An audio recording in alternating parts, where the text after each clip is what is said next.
नमस्कार दोस्तों, मेरा नाम राहुल। दोस्तों, उत्तर प्रदेश सरकार एक जनसंख्या नियंत्रण बिल लेकर आने वाली है। ये जो जिसका ड्राफ्ट है सरकार द्वारा जारी कर दिया। ड्राफ्ट में बिल के कुछ की पॉइंट्स है उसका उल्लेख किया गया। तो आइए समझते हैं कि इसमें कुछ रिस्ट्रिक्शन लगाए गए, जैसे 2 से अधिक बच्चे होने पर सरकारी नौकरी, सरकारी योजनाओं का लाभ।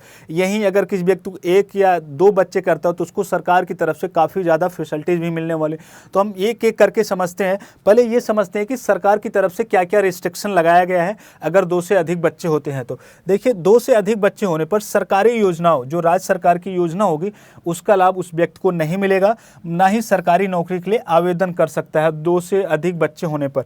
राशन कार्ड में 4 से अधिक सदस्य नहीं होंगे। पंचायत और स्थानीय निकाय का चुनाव भी नहीं लड़ सकता।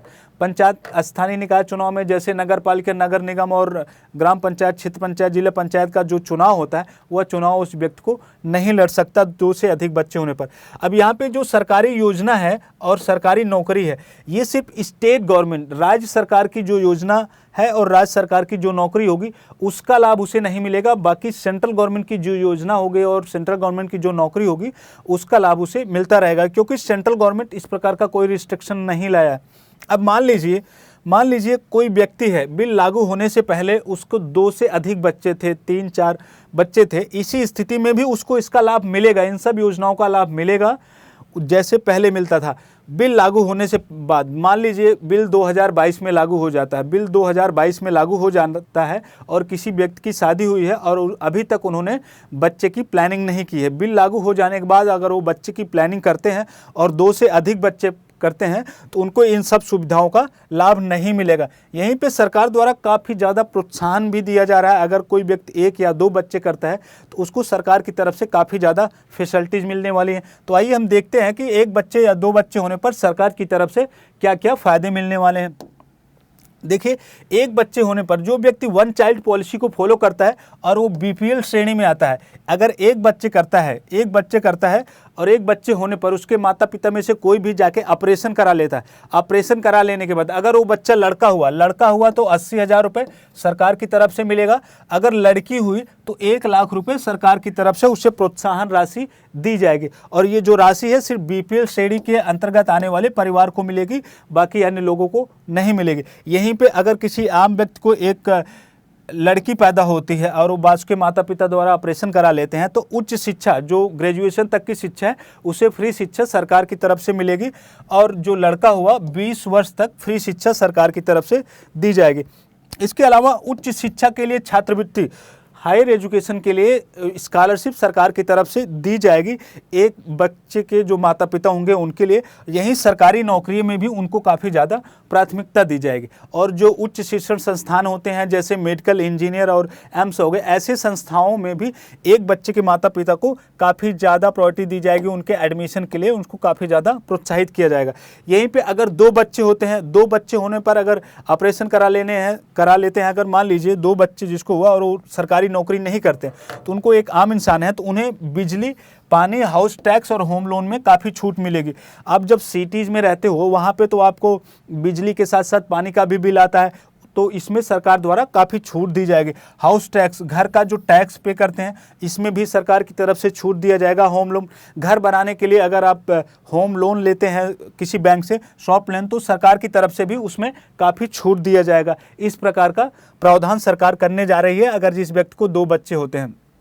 यहीं पे जो राज्य कर्मचारी है उनको काफ़ी ज़्यादा फायदे देने वाले हैं। दोस्तों, जो व्यक्ति राज्य कर्मचारी है तो उसमें आप देखिए, राज्य जो कर्मचारी है, 2 बच्चे होते हैं और उसके माता पिता ऑपरेशन करा लेते हैं। ऑपरेशन कराने के बाद सरकार ने, अगर वो अपनी जो उनकी सर्विस है, सर्विस का जो टर्म है पूरा करते हैं, मान लीजिए कोई एक राज्य कर्मचारी है और उसका जो सर्विस है 62 साल या 65 साल तक है, जब वो सर्विस पूरी करते हैं तो उनको 2 अतिरिक्त एनुअली जो उनका वेतन बढ़ता है वो तो बढ़ता रहेगा, उसके बाद 2 एक्स्ट्रा वेतन सरकार की तरफ से दिया जाएगा जब वो रिटायर होंगे।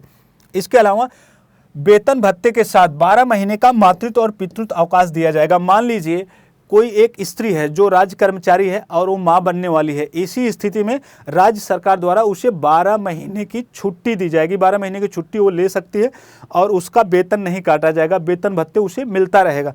अगर कोई पिता हो, मान लीजिए कोई व्यक्ति है और वो पिता बनने वाला है जैसे, और उसकी जो पत्नी है वो सरकारी कर्मचारी नहीं है, तो इसी स्थिति में यह व्यक्ति भी छुट्टी ले सकता है। 12 महीने की इसकी भी सैलरी नहीं काटी जाएगी, उसको सब मिलता रहेगा जो पहले पद पे रहते हुए मिलता था। और इसके अलावा मुफ्त स्वास्थ्य सुविधा, फ्री हेल्थ उनको मिलता रहेगा, और जीवन साथी बीमा भी सरकार की तरफ से कराया जाएगा। 1 बच्चे होने पर, 2 बच्चे होने पर सरकार की तरफ से ये सारी फैसिलिटी मिलने वाली है। यही मान लीजिए अगर कोई कर्मचारी है, उस कर्मचारी को कर्मचारी को अगर एक बच्चा होता है तो उसको 4 अतिरिक्त इंक्रीमेंट मिलेगा। 4 अतिरिक्त इवन की उसका टर्म पूरा हो जाने के बाद 4 सैलरी उसे एक्स्ट्रा दी जाएगी सरकार की तरफ से। इसके अलावा उसके पद में प्रमोशन, उसका जो पद है उस पद में उसको प्रमोशन होगा, प्रमोशन करके वो आगे इंक्रीमेंट कर दिया जाएगा। सरकारी आवासीय, सरकार समय समय पर आवास अलॉट करती, जो योजना लेके आती, इस योजनाओं में भी उसको छूट दी जाएगी। यही पीएफ में भी सरकार की तरफ से कंट्रीब्यूट किया जाएगा।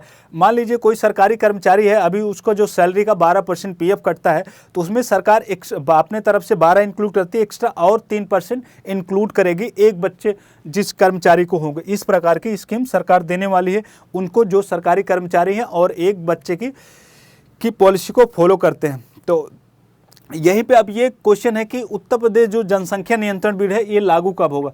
दोस्तों, उत्तर प्रदेश जनसंख्या नियंत्रण बिल अभी तो स्टेट लॉ कमीशन ने इसे एक ड्राफ्ट के रूप में सरकार के पास भेजा था, लोगों को ओपिनियन जाने के लिए सरकार ने इसे पब्लिश किया था।